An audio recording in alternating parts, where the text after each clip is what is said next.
seashell looks like this because of, say, erosion tides or something like that. Started now. Okay, no problem. Sorry, guys. That's fine. That's okay. That's okay. No, that's right. That's right. So Steph, we were just talking about how to, first of all, in our discussion between yourself and myself, how to even think about having a meaningful discussion by establishing some common ground. So I asked you 2-3 questions about just to establish that, we can have a meaningful and fruitful discussion. First question I asked you was, do you exist?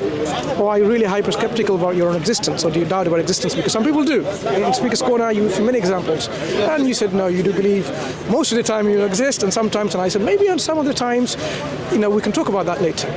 And I also asked you, do you also believe in that we can make sense of this world using our rational faculties, our intellectual reasoning? And because if we didn't, then we can believe in anything without accepting what follows from it. Like if you have a hypothesis, our conclusion could be to do something different, unrelated to what proceeds from the methodology that we're using to answer these type of questions that we are raising. And we affirmed that yes, of course, we have to make sense of this world using our rationality and human intellect. Because if we didn't, then we will be in a world in which everything is possible and everything is nonsensical and so on. And then I asked you, finally, this is the question I could have asked you before, what do you make sense of this world? Do you believe that you are a product of something, an originator or a creator or some kind of, God that exists, created you in relation to who you are, or simply we're just here, Some people assert we're just simply here and that explains it. And you quite rightfully told me that, am I asking you, do I believe in God? And I said, of course, yes. And then you affirmed that, yes, you believe there's something out there. And you gave me the reasons when I asked you, how do you assert there's something out there? Because some people go by their gut feeling and emotions. Other people have deep-rooted convictions. Like as Muslims, I say I know God exists rather than I believe. There's a difference between belief and knowledge. And based on our particular outlook, our convictions or otherwise, we have a particular understanding of what this something is. And you were explaining, even though science may not answer all the questions, being a very good tool to understand the reality, science may not answer some of these questions about this. But there is something out there that we know for sure. It cannot be nature. We didn't use this word, but it cannot be nature because nature doesn't have its own existence. It's something that we ascribe to reality. Nature doesn't have self-awareness, self-consciousness. Nature is not something that is aware that it's doing and transforming and making and evolving things. Would that be a right representation of what you said so far? Yes. Yeah, I think that's probably what I would say. I guess I would probably extend on that and say that it's sort of, I think something that's inexplicable because, I think we want to be able to explain everything because in sort of explaining things, you can sort of dominate it in a way because, you sort of have mastery of this sort of elements that you have no idea about. And I think that sometimes it's okay to have things that we don't understand and it's okay to say that, maybe it is something out there, maybe God or anything. Yeah. Okay, good. Thank you for that explanation. So there's another element to what we call a consequences of having even this kind of assertions that there's something out there, because the next question automatically arises to the human mind, the inquisitive mind, is if there is something out there. We can go and discuss a bit more in terms of how do we consolidate our understanding and be assertive. Not simply saying maybe, but saying definitely. That's one way of doing that. But having said that, the consequences follows from it. If there is something, even if, what is the nature of this something? This something would be possessor of certain attributes and qualities. which we are saying brought about our existence. So we are essentially giving some essential attributes or necessary attributes to this something. Let's say this something is originator. I mean, something that originates is an originator. God is a very loaded language, which is a concept of a being that is worthy of worship, that is worshipped. People give their gratitude, their thanks and glory, their honor and the reverence, full reverence to this being in a way which is called worship, and that's the deity or God. It's very loaded language, I understand that. But if we just said originator, the concept originator doesn't automatically imply you have to worship the originator. Originator is something that originates things. Just to clarify, I'm in the right position to even use these terms because the Quran describes this God as the originator of the heavens and the earth, as the creator of the heavens and the earth. So I'm not someone like, oh, I'm just being, for the sake of argument, I'm stepping aside my theological stance and just using the language in a secular framework to have a discussion. Quran gives us this flexibility of talking about this God by using the attributes of God. Okay. Shall we start with me giving you certain reasons why I consider, and maybe you can just tell me whether my thinking is something that needs refining, needs amending, needs modifying, changing perhaps, because I'm not in the right thinking process, which gives me the confidence that there has to be an originator. Okay? I'm going to start with something very simple, which is about what I started, mine and your existence. If we exist as an existent being, like I'm something and you're something, can you imagine a time, and this time is in inverted quotes, right? Because there are different theories of time, the A theories or B theories, the string theories of time. But time, we understand, is where we can talk about past, present, and future, and so on. So if I use this very loosely, can there be a time in the past? Because there was a past earlier on. Now we are transversing the present into the future. So always like this. This is the arrow of time. Was there in the past ever where there was non-existence and absolutely nothing? If we exist now as something, is it even possible to say that there could be absolutely nothing at one point and then something came and from which we are still something? I think it's sort of possible, sort of both ways. I mean, like, scientifically, you have the Big Bang, where people explain things as, like, in a way, suddenly there was something there. And I think that is definitely a possibility. The other possibility is that something has always existed, and that something, I guess most people would argue, probably creator, God, whatever. But I guess the question is, like, can something come out of nothing? So it's like... Exactly.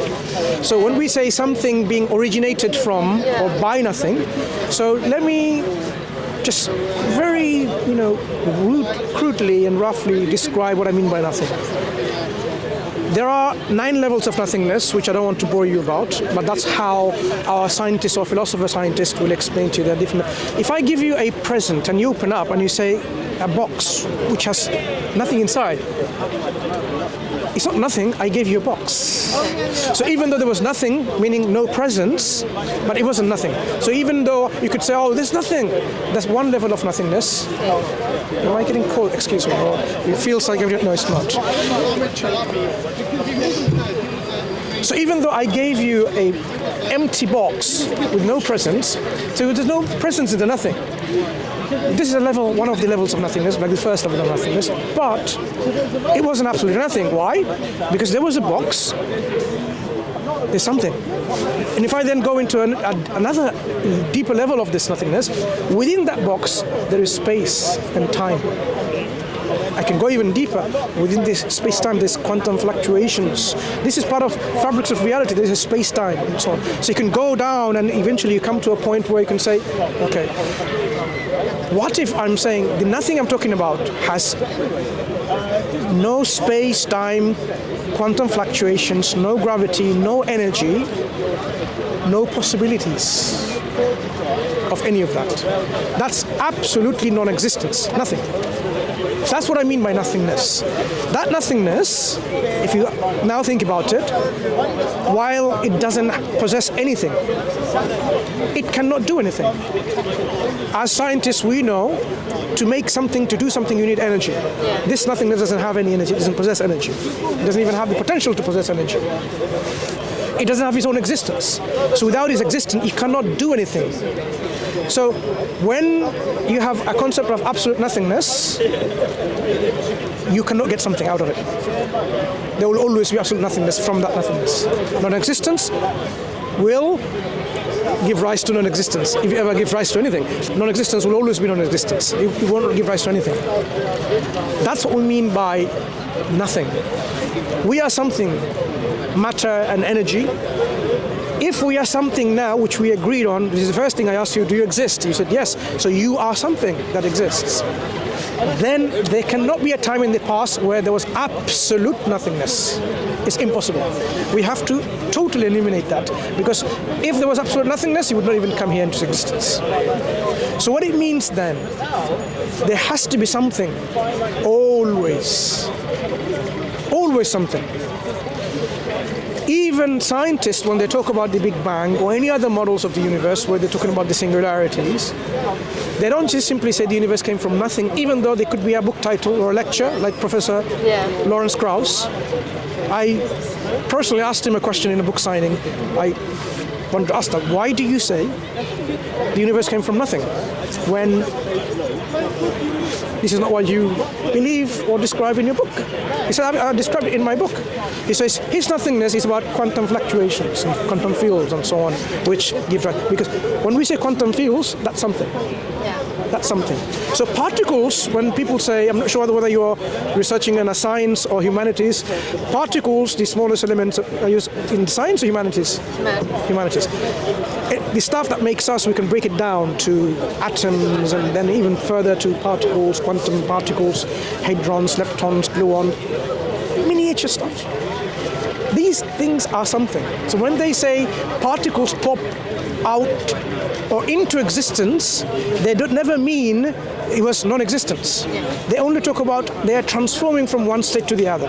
It was already in existence in some form or another that we don't know what shape or form that is. So it's not non-existence coming into existence. So even scientists believe and acknowledge there was always something.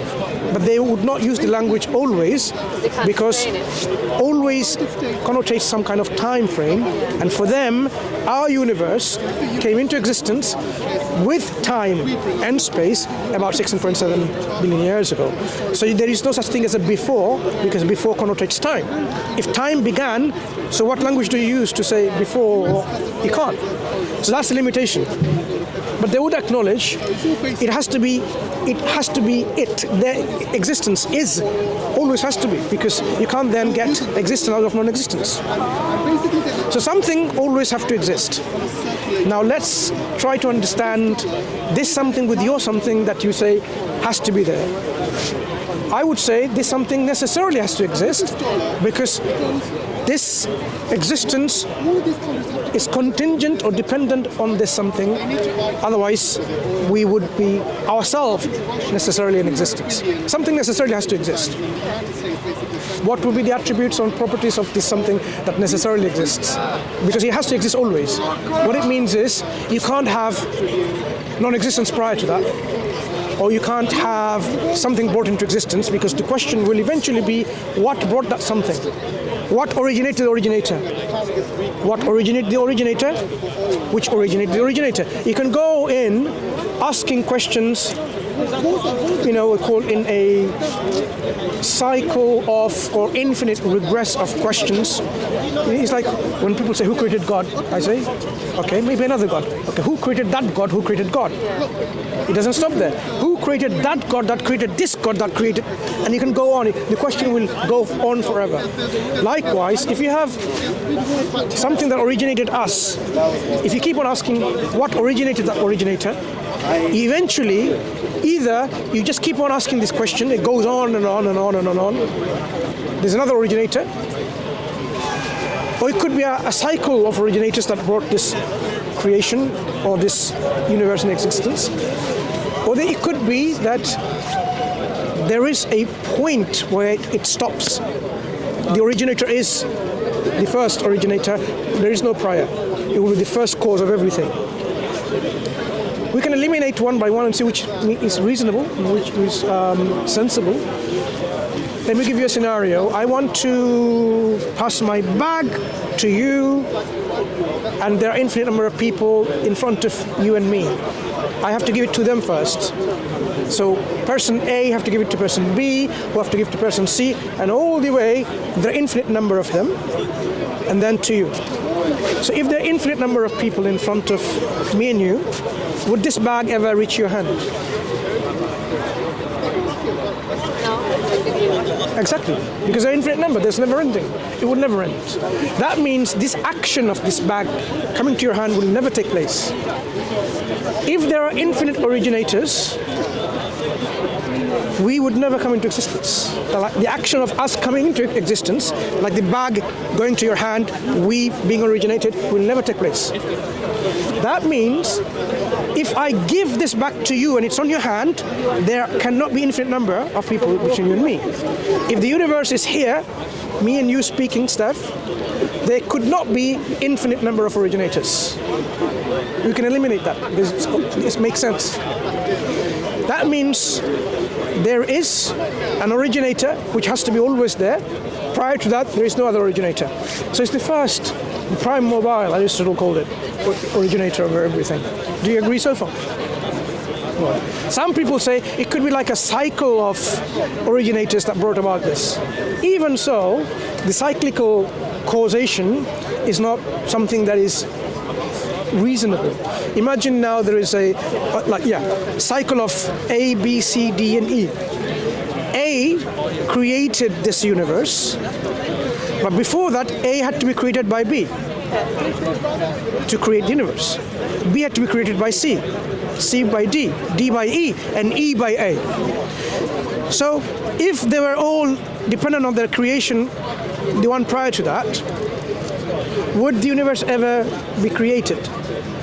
Because there's still this one to create, you see, A to create the universe has to be created by B. And eventually this one to be created has to be created by this. So they will never be created in the first place. It's like, you see this bag. We make, just making it simple, between me and you, we make this condition. If you lift this bag before me, then I will lift it. And you do the same thing. You know what, Mansur, if you lift it back before me, then I will lift it. Okay. Would this bag ever be lifted? Never. Because we are this independent, cultural dependency in which between ourselves, this will never happen. Causal creators, originators, between themselves, interdependent in a cycle, they will never make anything because they will themselves will not be in existence. That only leaves a rational option. Is there is a creator or originator who is the first, and prior to that there is none. So this has to be necessarily true because we are here. Okay? So we accept now there is something necessarily. It's not just our gut feeling. It's not just something that our parents have told us. It's something that makes sense to us. We can accept it. We can reasonably assert it with conviction that there has to be that one something that always exists, and prior to it there isn't anything else. So far, agree? Good. The next question. Yeah. Well, you can go around if you want. Don't stay here. I'll come find you later. Yeah? Okay, continue.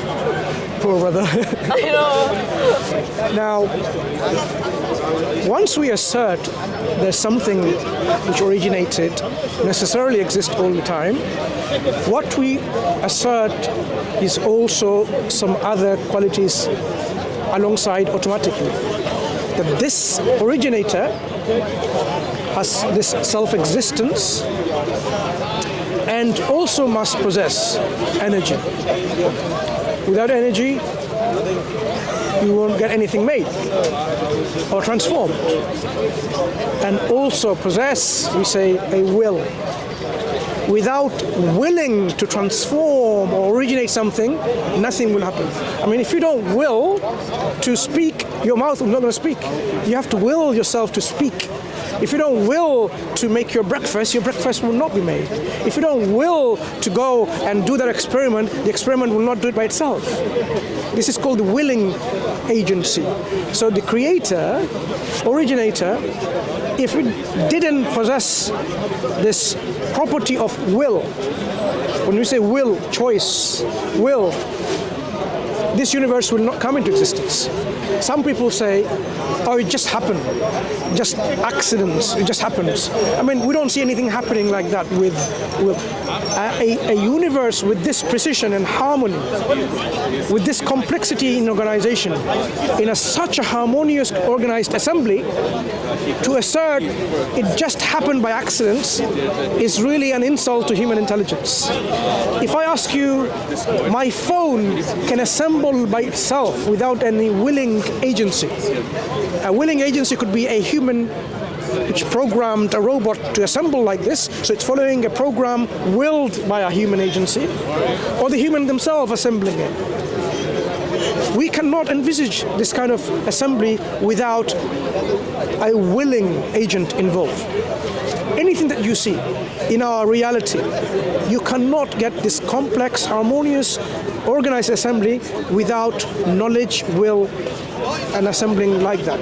Well, why think about the origins of whatever that we created? Why can't it happen by chance?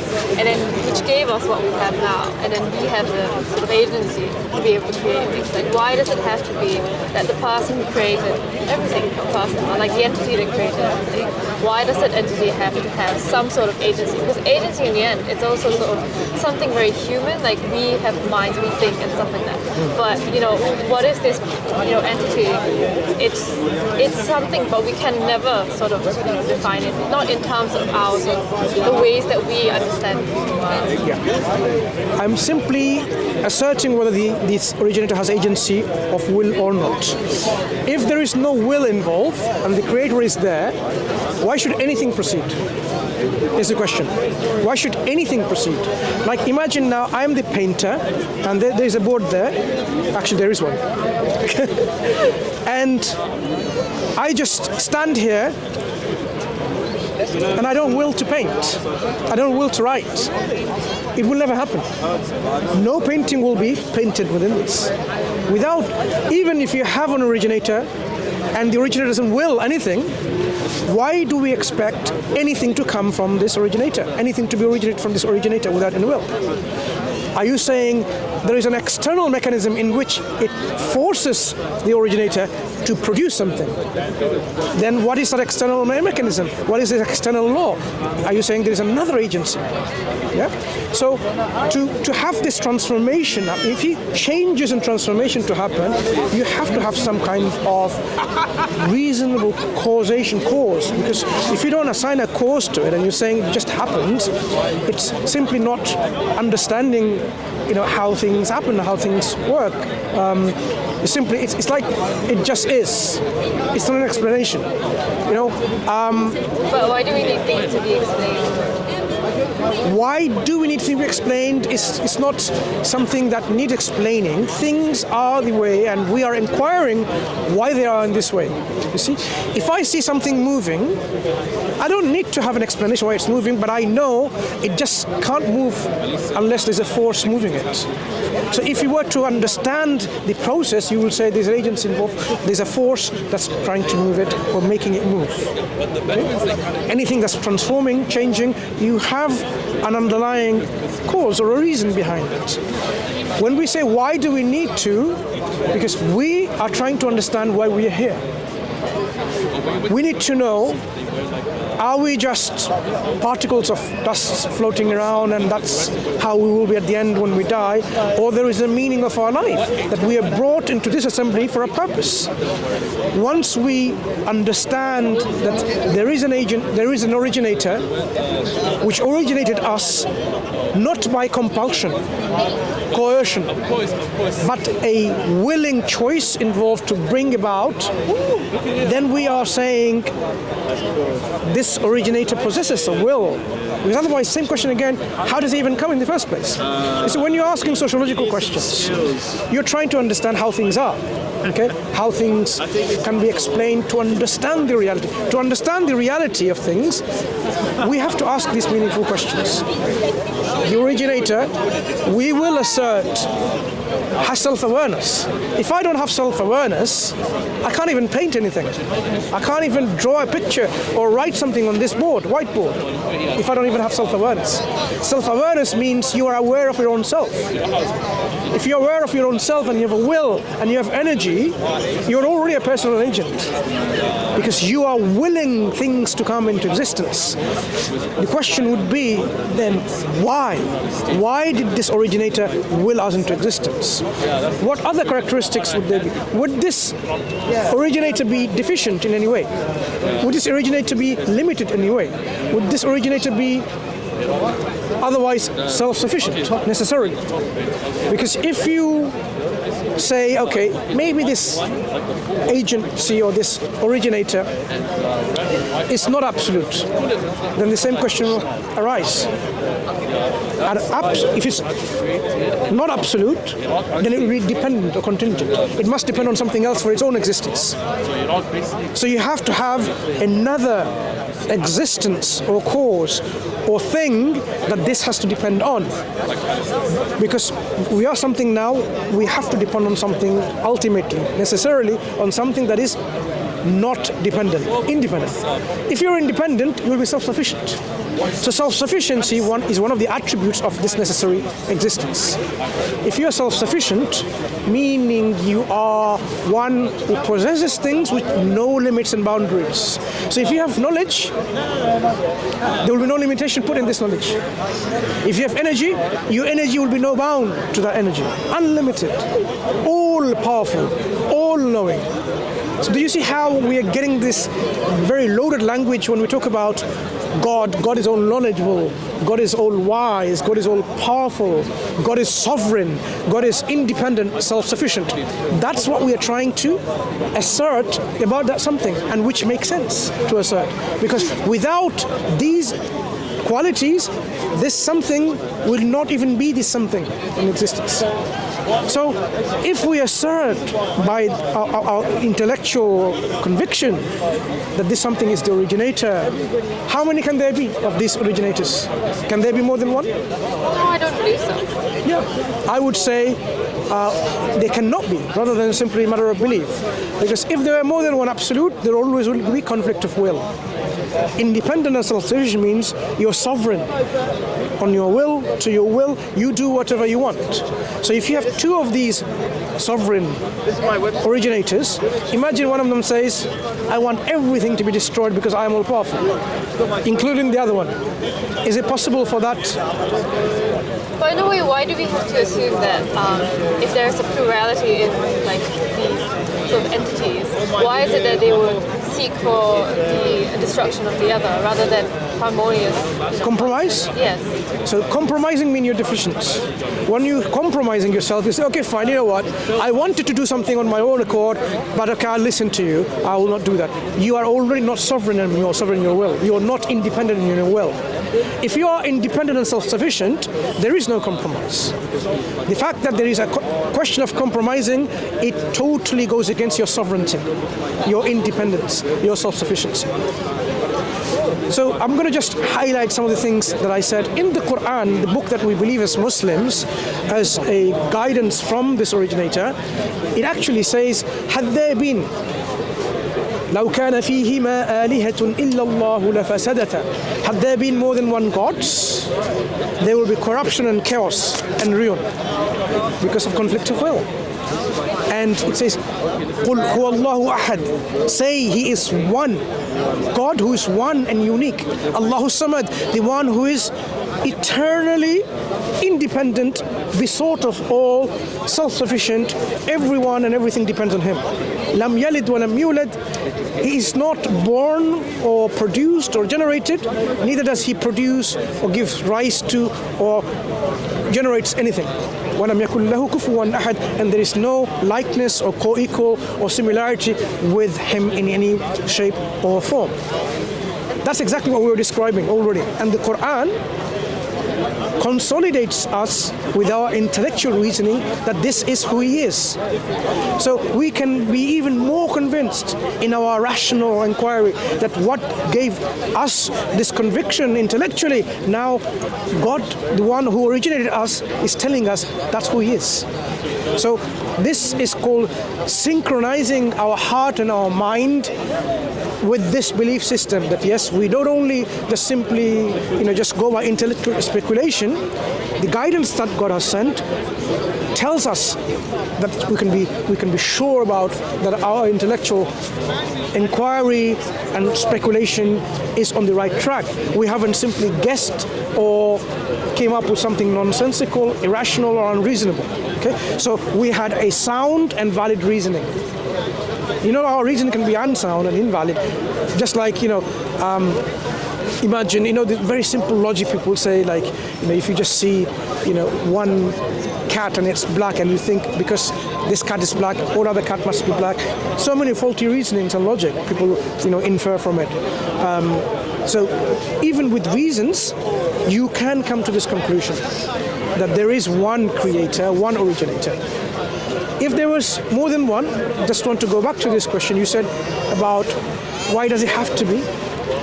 Because when we're talking about an independent, self-sufficient being, the question of compromising doesn't even come, because that's lowering it. So that's actually showing deficiency and weaknesses. Okay? A sign of weakness and deficiency is like, okay, I don't have power, I'm overpowered. Because that's overpowering yourself, overpowering your sovereignty. So the Quran highlights again and again that there cannot be more than one of such a being. So there is only one. And if you think about it, look at the universe that we can understand and observe as much as we can.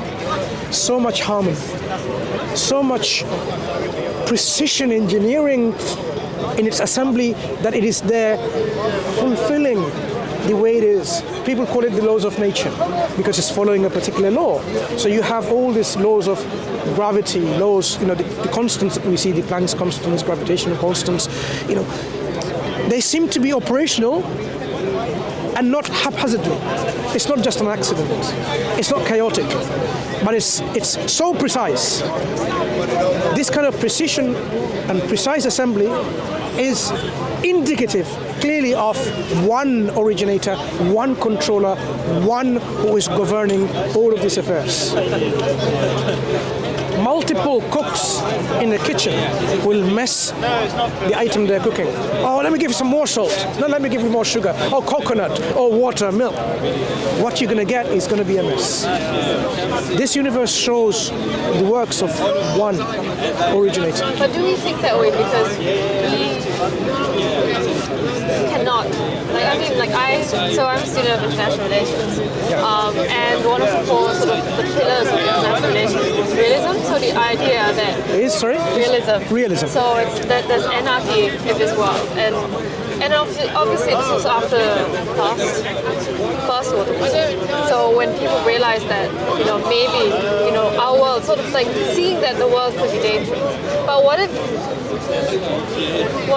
we think that way, and therefore we think the entity God is like that as well? But why can't it be that there is a plurality of peaceful entities that make decisions that may not be perfect? Like the other thing that I want to ask is, why does it have to be one singular perfect creator? Like, I feel that sometimes things that happen in our world are not perfect. They're very far from perfect. And that doesn't mean that the person, creator, that created them is perfect. And, why do we have to seek perfection in this world? We can never be perfect. We are only fit for purpose. Right? We are all going to die because we're programmed to death. When we talk about our originator is perfect by necessity. Perfection by necessity. Why? Okay, because if you are not perfect, that means you are imperfect, you are having some kind of deficiencies. Okay? How can you be deficient when you had no beginning of existence? If someone or something exists without it being caused into existence, There is nothing that you can be limited by or limited with.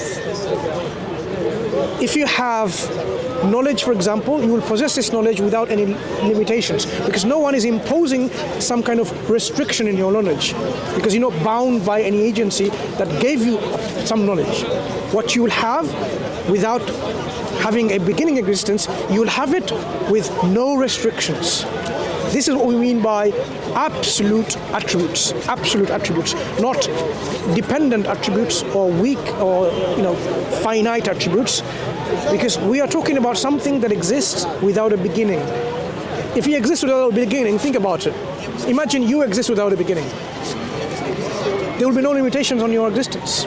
There cannot be anyone putting limitation on your subsistence of your life, because you had life without anyone giving it to you.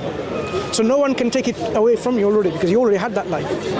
So your life, if you have, will be totally absolute life, perfect life, which will not come to an end by you're going to die or you're going to cease to exist. It will never happen. So anything that you will have and possess as characteristics, which is not acquired, it is inherently possessed, because no one is giving to you, because there was no one there before you to give it to you. So if God exists always without a beginning, there's no one that's giving attributes and qualities and properties to God. It's like, okay, well, I'm going to give you knowledge, I'm going to give you power, I'm going to give you love, I'm going to give you kindness and mercy, justice, I'm going to give you something throughout, compassion. None of them is given. It's already not acquired, but inherently possessed. Sorry, it looks like you guys need this one for you. I don't actually. Oh, you don't? Thank you. Okay. Give it to Okay. some others. I'll give it. Maybe, Okay. inshallah. Thank you. But thank you, my brother. Jazakallah khairan. Yeah. By all means, please. So, if something's not given to you, you inherently possess them. If you inherently possess them, then that's not restricted. That's why we say these are perfect attributes. Has to be necessarily perfect. It's a matter of just trying to understand, not just by looking at the deficiencies of this world, but looking at if there is something here, it has to necessarily depend on something independent and absolute. Human minds often quarrel to come to grasp with this concept. Why? Because how can there be someone greater than me? How can there be someone absolutely, infinitely more powerful, more knowledgeable, more wise, more compassionate, more loving, more kind than me? That is why the atheists often struggle to accept God. Why? Because the ego is something that we all have, and often it prevents us from submitting and surrendering to this acknowledgement. Like, imagine you are so smart, I'm sure you are. Sometimes it's difficult for you to accept that you are mistaken, that you are wrong, because you could not think, how can I be wrong? How can I be mistaken? It's because of the ego. So when we can suppress our ego and say, look, actually, I am not totally unknowledgeable. I'm learning always, constantly. I'm still deficient in my knowledge. This kind of attitude, the humility, can increase us in our knowledge, help us build our knowledge base, and improve. If we think we know it all, then you can never learn. The one who thinks, I know everything, can you teach them anything? You can't. So atheists often, they struggle to accept that there's someone out there who has all these attributes of perfection, because what that means is they are a creation dependent on that creator, originator, and there's a relationship. There's a causal relationship, and I have to now be accountable, and I have to find out, why am I being created, and am I actually fulfilling my role of why am I here? Because if I'm not, then there may be consequences. They don't want to go into these consequences. Their religion says, if you don't worship God, you're going to go to hell. They know that already. They don't want to accept that, because if I do accept there is a creator, and the creator created me for a purpose, and I'm not fulfilling that, then there is some kind of accountability. I don't want to be accountable, and this is where the mindset of liberalism comes in, where I am me, free to think what I want to be, what I want to do, what I want to eat, where I want to go, who I want to have friends, and whatever. This is me. This is ego. Individual gratification of your ego. This is ultimately the liberal mindset. Even though they might say, oh, but I am not just thinking about myself, I'm thinking about the rest of the humanity. Seriously? You are thinking about yourself. You are. You don't simply just say, you know what, let me just, do, this philanthropic activities and so on. You would want to also preserve your life. How many people sacrifice themselves to go and solve the problem of the humanity? They're trying to make more and more money. They're more and more greedy. Let's say they have 1 billion. They want more. They're not even content.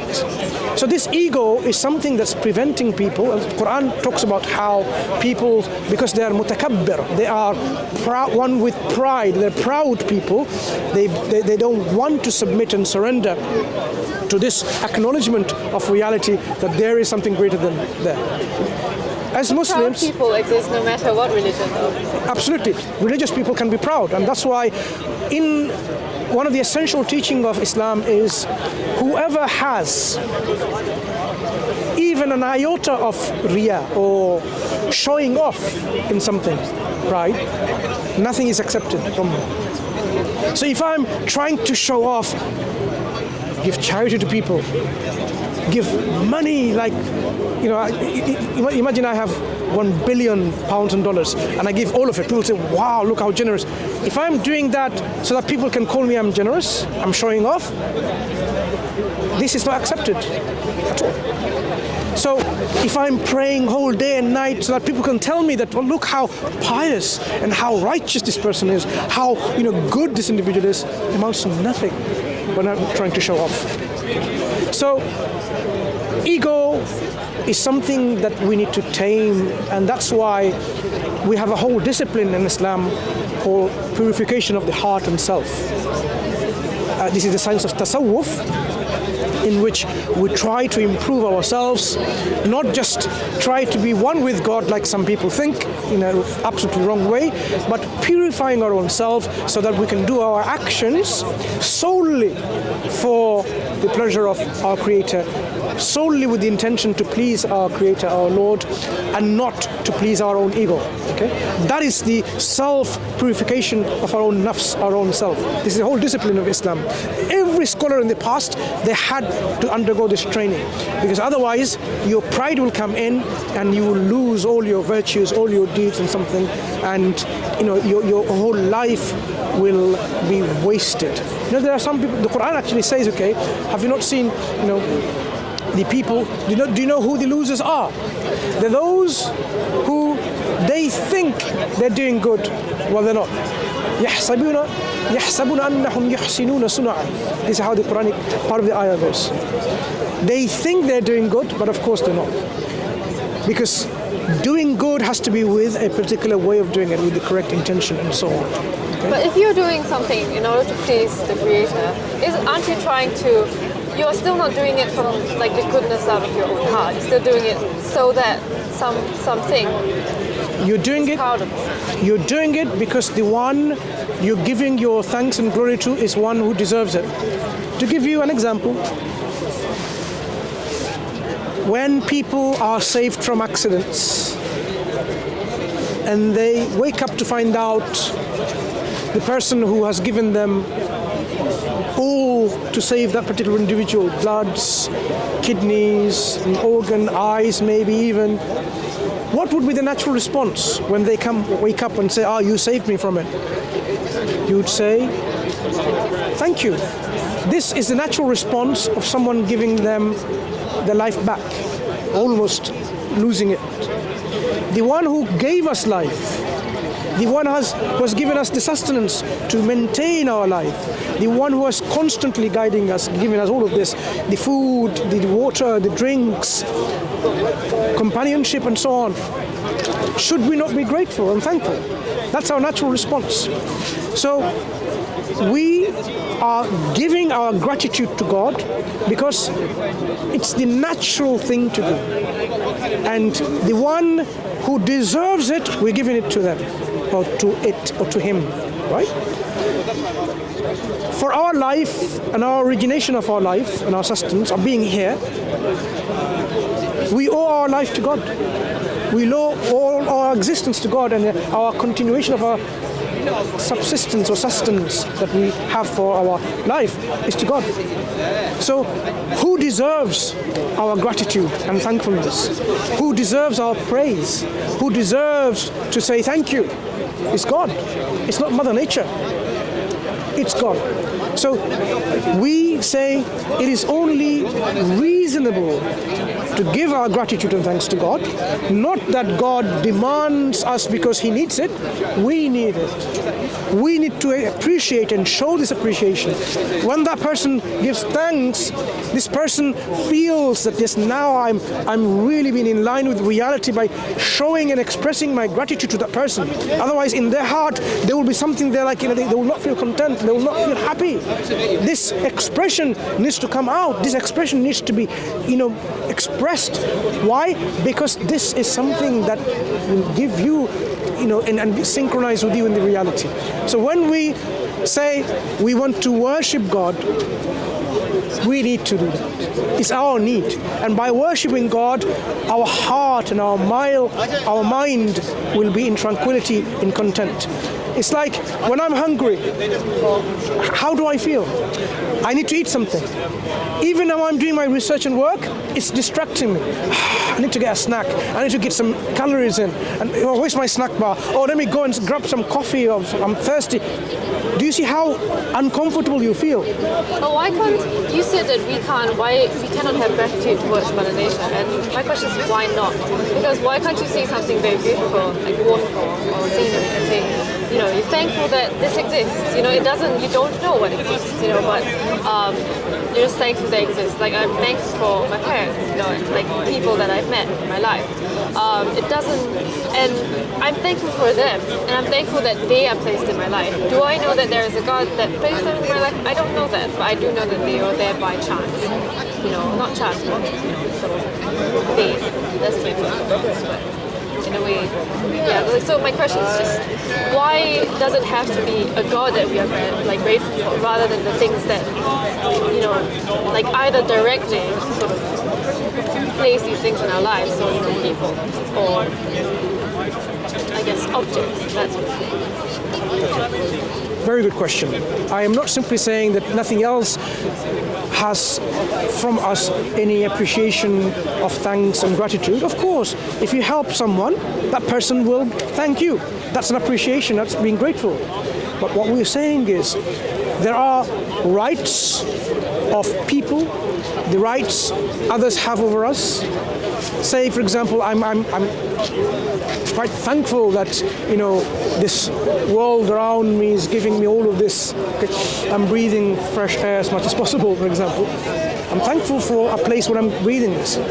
But we are talking about there are rights that God has over us, the rights other humans has over us, the rights our society may have over us, our parents over us, our body that over us. We have to fulfill all those rights. So God has a right over us so that we worship no one but God.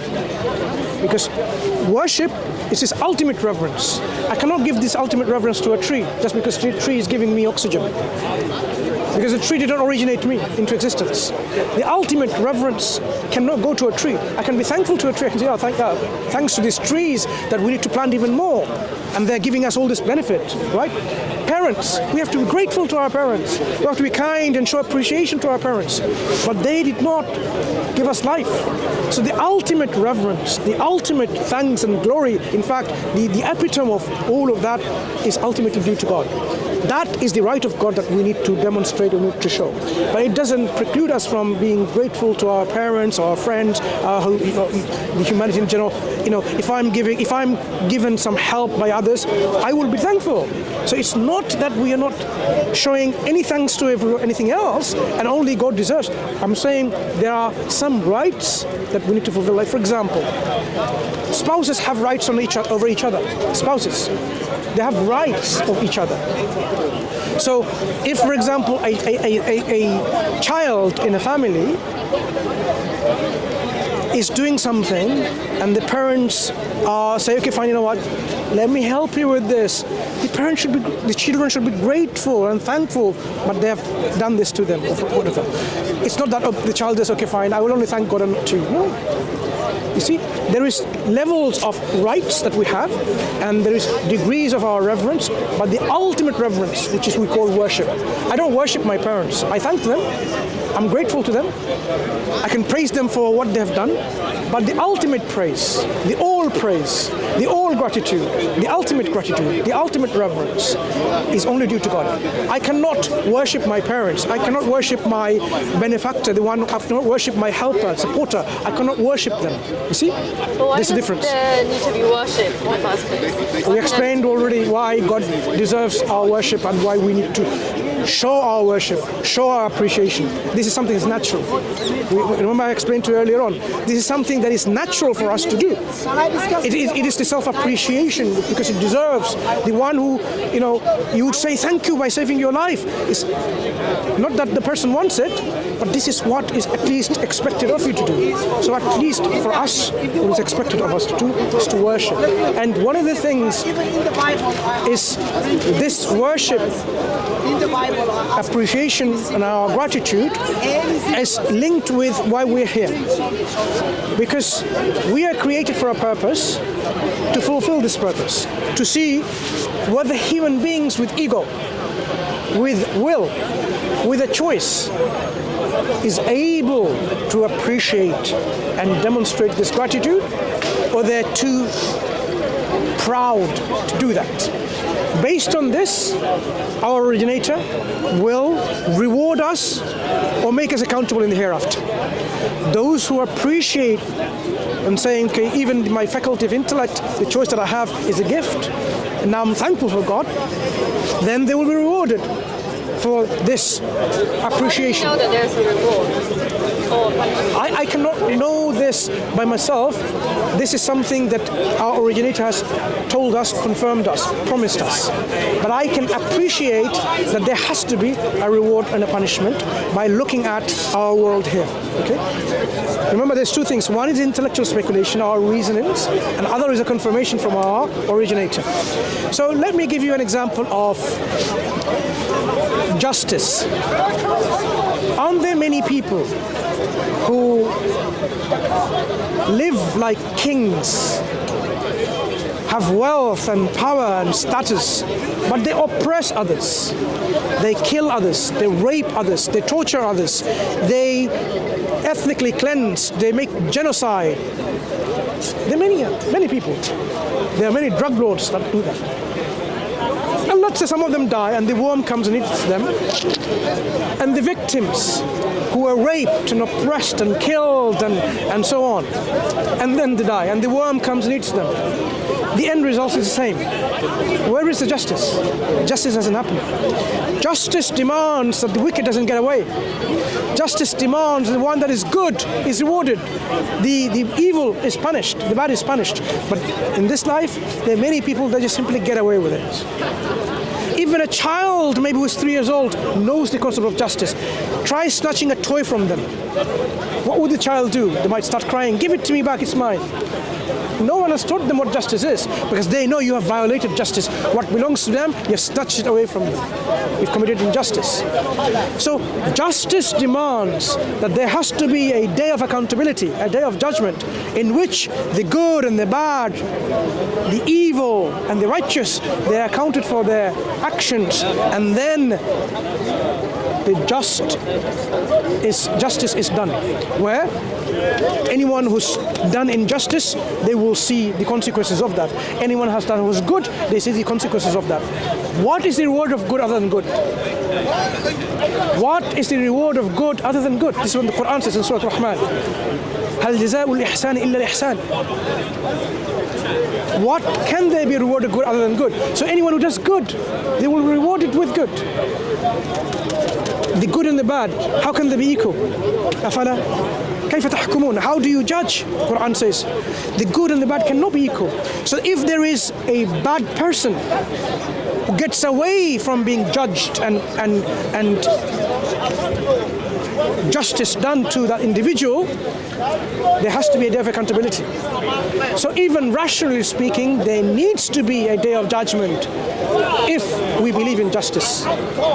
And God tells us that He is Maliki Yawmiddin, Master, the owner, the King of the Day of Judgment, in which He will establish justice. Not a single soul will be treated unjustly. And He is laysa bi dhallamin lil abid. He is not in any way, even to the least, just to His worshippers, to His slaves, to His creation. That is how just God is. So even the sense of justice tells us that there has to be a day of judgment. So when we talk about our purpose in life, if we don't fulfill our purpose and we are too proud, then we have to accept the consequences of that. If you sit for an exam and you say, I don't care, I'm not going to write any answers, you don't expect your examiners to give you any marks. You work for a company and you go there, you acknowledge, but you don't do any work. Instead, you work and do the works of the competitor. Why do you expect your company to reward you, give you wages at the end of the day? You didn't do anything for your company. So if you don't show your gratitude to God, and instead you have this self-gratification that I am God. Many people do that. Okay, I don't need any help. I don't need any God.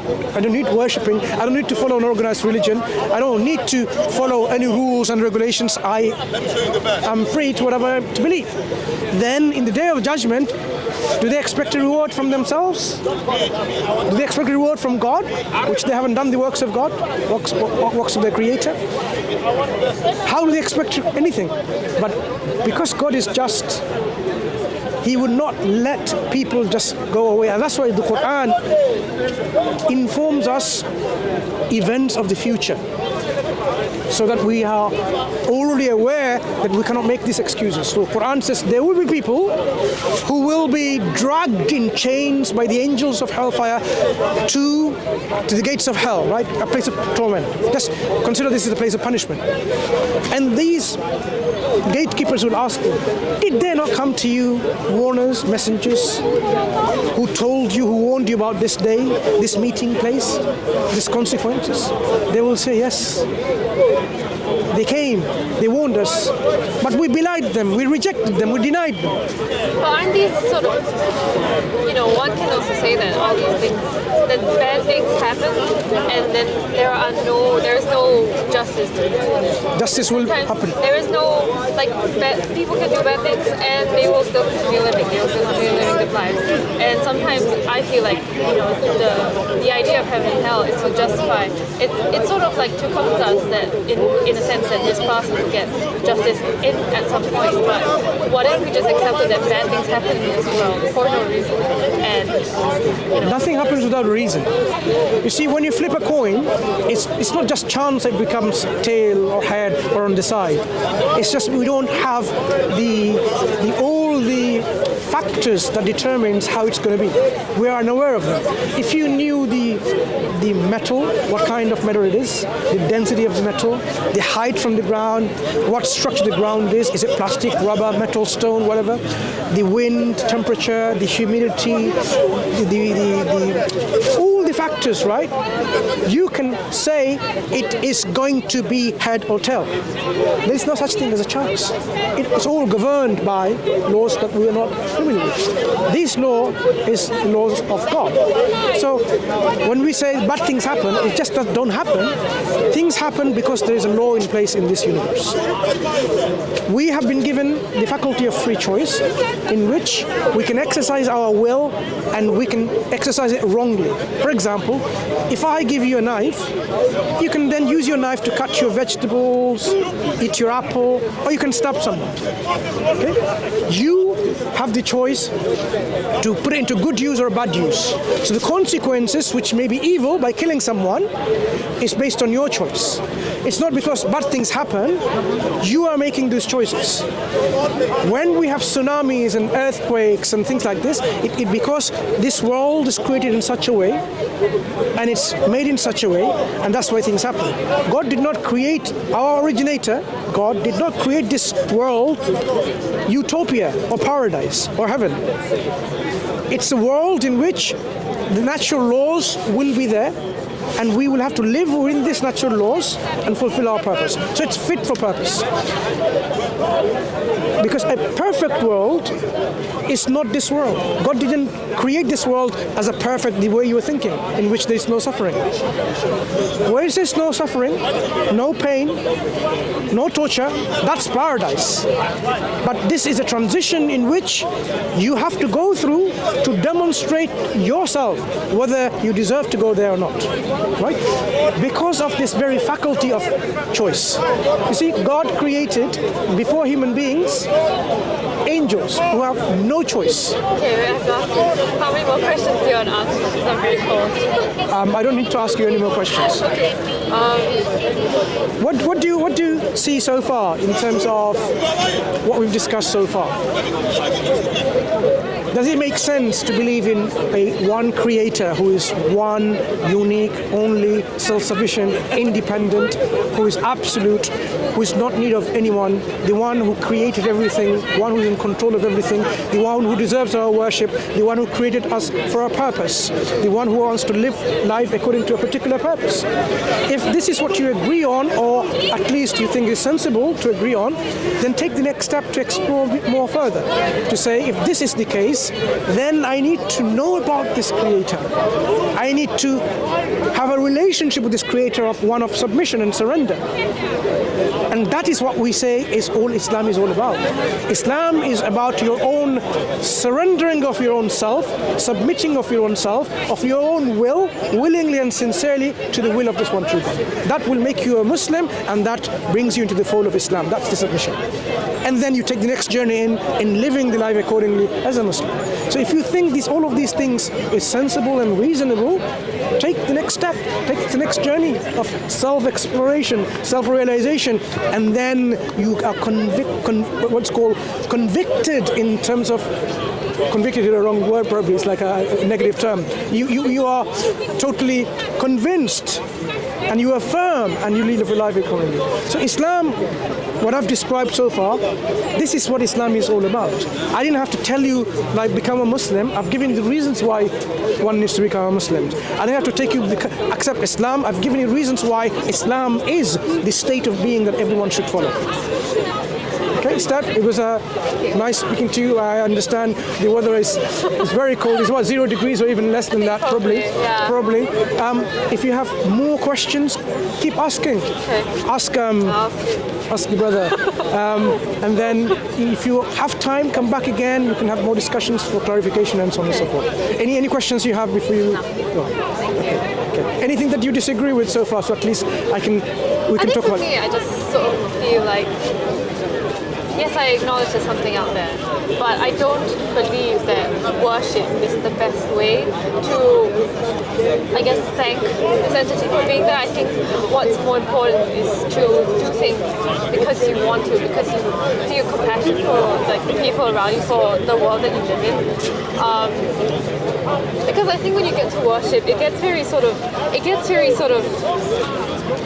starts competing with everyone, Christianity, Judaism, Buddhism, every other religion that believes that they have the right way to worship and they know what God is. And I think for me it's like, well, God can be everything. These are two different questions in terms of how do we isolate the Islam from all other belief systems, and can God be everything and everything is God, this kind of panentheism or pantheism or different ideas like this. These are different questions where Islam gives you robust answers and mechanisms in which you can actually acknowledge the falsity of these systems. That's what I have to say, because they're not in line with reality, but something that we can discuss later. But in terms of what you said about worshipping in others. If you feel someone has done so much for you, you would want to appreciate, you want to show thanks. That's what we're asking. God has done all that for you. Why are we not ready to give thanks to God? So if we find there's some kind of difficulty in doing that, then we need to address it. Why are we having this reluctance to give the ultimate reverence to God where the reverence is due? Imagine you know that person gave you the food and you're just keeping the other person because you thought it was the other person who gave you the food, even though they said no, it was this person. Your own realization should be, okay, that is the person that deserves my thanks. When you realize in fact the Quran says, I'm going to finish with this one, can you count the blessings of God?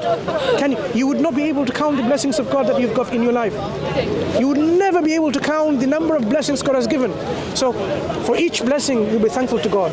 And for all this infinite number of blessings, you should be thankful to God infinitely. Why should we not? Anyway. Take care and keep on reflecting, thinking, and I just pray that the sincerity that you have and the love for the truth that you have, you keep on searching, because once you are sincere and you search, it's fine, thank you. Once you're sincere and you search for the truth will come to you. Because this is what God says. If you take one step, one handspan to God, He comes to you like an arm's length. If you take one arm's length, He comes to you like 2 arms length, or like this much span. It's like if you take one step, God comes to you 10 steps. That is how you will see the truth comes to you. Okay? Take care, Steph. Okay? Pleasure speaking to you. Bye. How are you doing? Alhamdulillah.